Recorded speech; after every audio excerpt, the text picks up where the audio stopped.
Good morning students. आज जो है हम केमिकल रिएक्शंस और इक्वेशंस के बारे में जानेंगे। ठीक है, तो केमिकल रिएक्शंस होते हैं जब भी कोई, हमने लास्ट मेरे लेक्चर में पढ़ा था कि जब भी कोई एक कंपाउंड अपने आपस के एलिमेंट्स एटम्स के साथ बॉन्ड तोड़ के, केमिकल बॉन्ड्स को तोड़ के दूसरे एटम्स के साथ केमिकल बॉन्ड्स के साथ जुड़ता है, कोई नया कंपाउंड बनाता है, तो वही हम केमिकल रिएक्शंस कहते हैं। ठीक है, तो इन केमिकल रिएक्शंस को जो है हम सिंपली, अगर हम बहुत एक लंबे सेंटेंस में लिखेंगे that sodium chlorides react with barium sulphate to form this, so एक बहुत लंबा हो जाएगा। तो इसको जो हम छोटे छोटे इक्वेशंस में लिखते हैं, शॉर्ट इक्वेशंस में, ताकि हमारा जो काम है वो आसान हो जाए, बहुत इजीली जो है हम समझ पाए। तो जो वर्ड इक्वेशन, सबसे पहले हमारा वर्ड इक्वेशन है, तो वर्ड इक्वेशन में जो है हम केमिकल रिएक्शन को वर्ड्स में एक्सप्रेस करते हैं। ठीक है, जैसे यहाँ पे एग्जाम्पल दिया है, sodium plus chloride gives sodium chloride. तो वर्ड इक्वेशंस जो होती हैं उनसे हमें केमिकल्स के बारे में उनको पहचानना बहुत इजी हो जाता है। लाइक हमें इसमें इजीली दिख रहा है कि सोडियम और क्लोराइड जो है वो जुड़ के सोडियम क्लोराइड बना रहे हैं। ठीक है, लेकिन अब ये भी थोड़ा लॉन्ग हो जाता है, क्योंकि बहुत कुछ कंपाउंड्स भी आपस में रिएक्ट करते हैं, तो उतने लंबे लंबे कंपाउंड्स का नेम जो हम एक लाइन में नहीं लिख पाते हैं। इसीलिए हम जो है पूरे वर्ड्स की जगह सिंबल्स का यूज करते हैं। तो जितने भी एलिमेंट्स हैं उन सबके अपने अपने सिंबल्स हैं, जिनके बारे में हम ऑलरेडी 9th क्लास में पढ़ चुके हैं, है ना। लाइक सोडियम का Na है, क्लोराइड का Cl है। तो बेसिकली जो सिंबल्स होते हैं वो जो एटम्स होते हैं, जो एलिमेंट्स होते हैं, उनके फर्स्ट अल्फाबेट या फिर फर्स्ट 2 अल्फाबेट्स के होते हैं।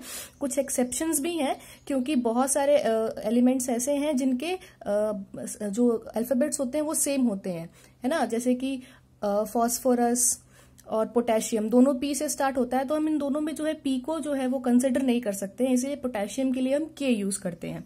इसके बारे में जो है मैं अलग से वीडियो बना दूंगी। आपने सिंबल्स के बारे में तो पढ़ रखा है, तो सिंबल्स जो है वो बहुत इंपॉर्टेंट होते हैं हमारे केमिकल इक्वेशंस को लिखने के लिए। सिंबल्स की हेल्प से हम लिखते हैं। और दूसरी हमारी वैलेंसीज। तो जो वैलेंसीज होती है, वैलेंसी होता है किसी भी एटम की कंबाइनिंग कैपेसिटी, मतलब नंबर ऑफ इलेक्ट्रॉन्स, कितने नंबर ऑफ इलेक्ट्रॉन्स लूज करके, गेन करके, या फिर जो है वो शेयर करके किसी के साथ बॉन्ड बना रहा है, वही होती है उस एटम की वैलेंसी। तो वैलेंसीज जो है वो केमिकल रिएक्शंस में बहुत इंपॉर्टेंट रोल प्ले करती हैं। वैलेंसीज जो है वो बताती हैं कि कौन सा एलिमेंट किसके साथ कितने इलेक्ट्रॉन्स ले दे के जुड़ रहा है। The next is our writing a chemical equation. तो केमिकल इक्वेशंस को हम कैसे लिखते हैं, तो हम सिंबल्स के टर्म्स में लिखते हैं ना। जैसे कि यहाँ पे मैंने एक दिया हुआ है जिंक का सिंबल Zn है, तो सिंबल जिंक का सिंबल लिख दिया है, प्लस ये सल्फ्यूरिक एसिड का सिंबल है।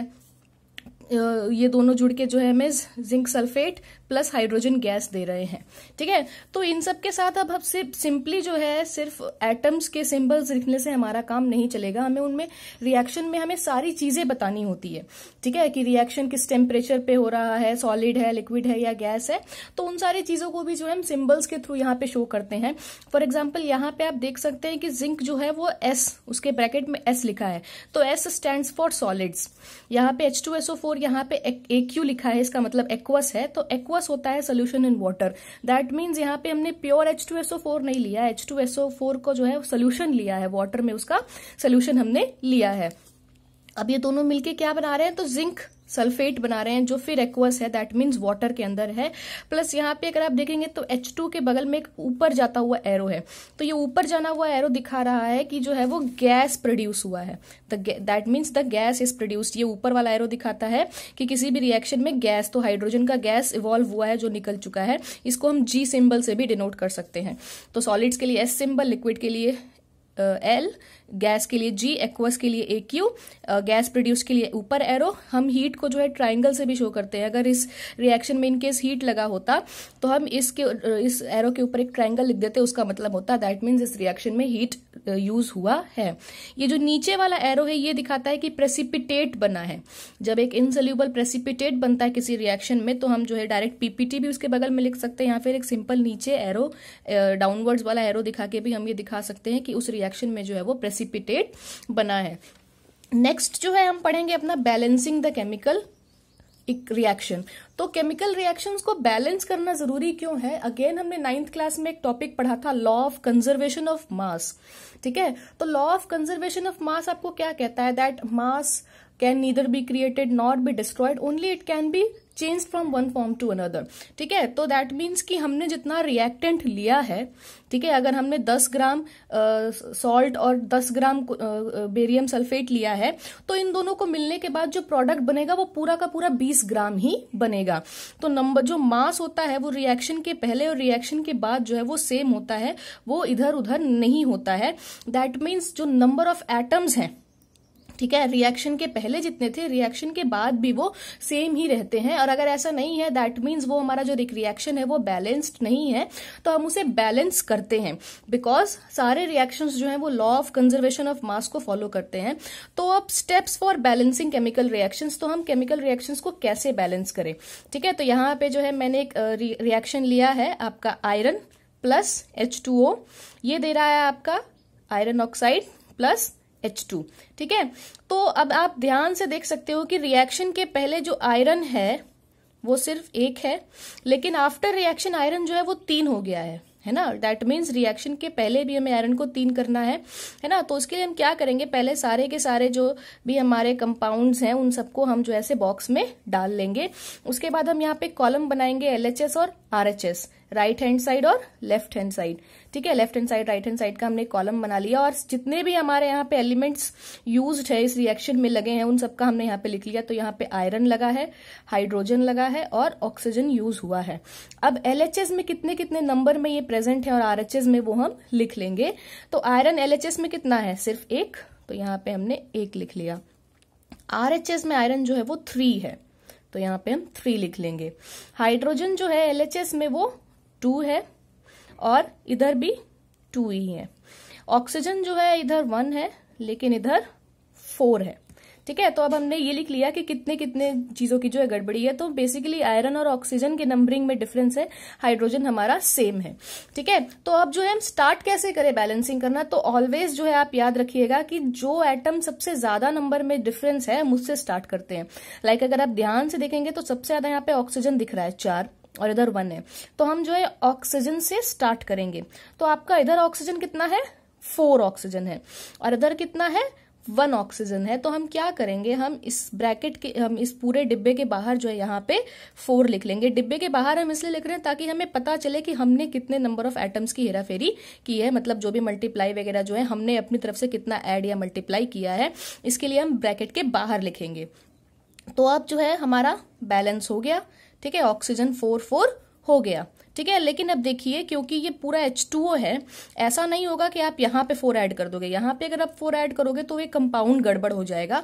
हमेशा हमें पूरे कंपाउंड के बाहर जो है नंबर ऐड करना है। तो अब जब हमने यहाँ पे यहाँ पे 4 ऐड किया तो ऑक्सीजन हमारा 4 हो गया, लेकिन 4 2 जा 8, हमारा हाइड्रोजन भी 8 हो गया, और इधर हमारा हाइड्रोजन कितना है, 2 ही है। तो इसको फिलहाल हम छोड़ देते हैं, बाद में देखेंगे। उसके बाद हम आयरन को बैलेंस कर लेते हैं। तो आयरन को बैलेंस करने के लिए देखिए इधर लेफ्ट हैंड साइड में आयरन 1 है और राइट हैंड साइड में आयरन 3 है, और यहाँ आयरन अकेला है यहाँ पे, तो हम जस्ट ब्रैकेट के बाहर यहाँ पे 3 लिख देंगे।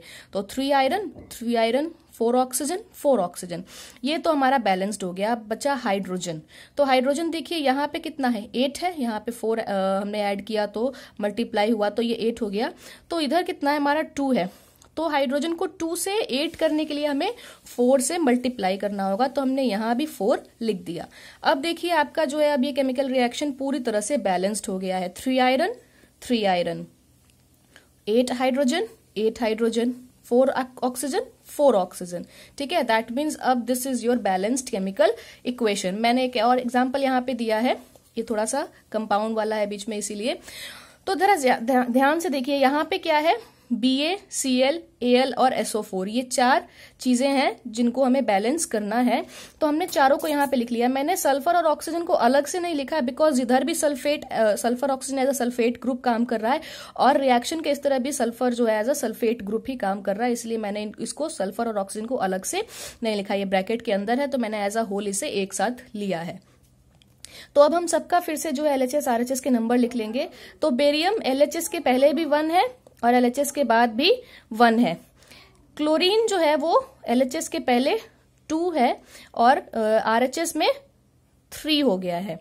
एल्युमिनियम जो है इधर हमारा 2 है और इधर जो है हमारा 1 है। ठीक है, SO4 जो है सल्फेट ग्रुप हमारा LHS में 3 है और इधर सिर्फ 1 है। तो अब हम सबसे पहले ऐसी चीजों में जो है हम सबसे पहले जो ब्रैकेट के अंदर वाली चीजें होती हैं उन्हें बैलेंस करते हैं। तो यहाँ पे सल्फेट ग्रुप को हम सबसे पहले बैलेंस करेंगे। तो सल्फेट ग्रुप जो है LHS में जो है हमारा 3 है और इधर हमारा कितना है, सिर्फ 1 है। तो हम इनको जो ऐसे बॉक्सेस में हमने डाल लिया, ठीक है। और हम जस्ट यहाँ पे जो है 3 ऐड कर देंगे, तो इससे हमारा क्या हुआ, जो सल्फेट है वो 3 हो गया, ठीक है।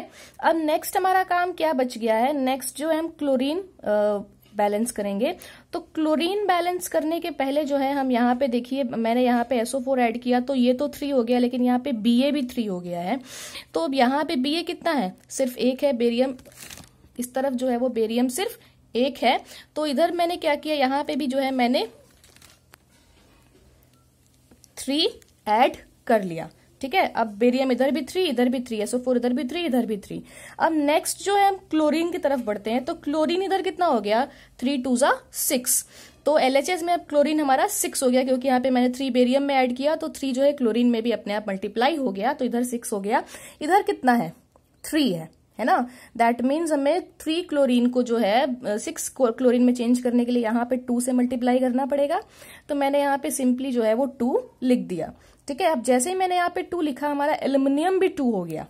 तो हम LHS की तरफ देखेंगे, यहाँ एल्युमिनियम हमारा कितना है, 2 है। दैट मीन्स हमारा एल्युमिनियम भी एक तरह से बैलेंस्ड हो गया, ठीक है। तो ये हिट एंड ट्रायल मेथड है एक तरह से, आपको बस देखना है किधर कितना कम है ज्यादा है, और आपको जो है मल्टीप्लीकेशन करती रहनी है। हमेशा स्टार्ट जो है ज्यादा नंबर ऑफ एटम से करना। अगर इनकेस ब्रैकेट वाले चीजें प्रेजेंट है तो आप ब्रैकेट को सबसे पहले जो है आप वो करेंगे। तो अब जरा ध्यान से हम एक बार देख लेते हैं कि हमारा सब कुछ बैलेंस्ड हुआ है या नहीं।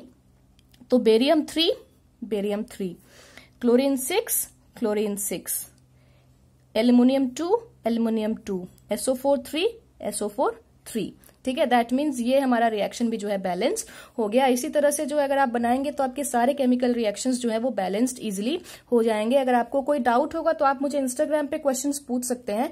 मेरा इंस्टाग्राम हैंडल है सपना रॉक्स देसी गर्ल, ठीक है। और बाकी जो है इसके अलावा इस चैप्टर में कुछ एक्टिविटीज बच गई हैं, तो उनके लिए मैं फिर से एक अलग से वीडियो जो है अपने चैनल पे अपलोड कर दूंगी। Thank you.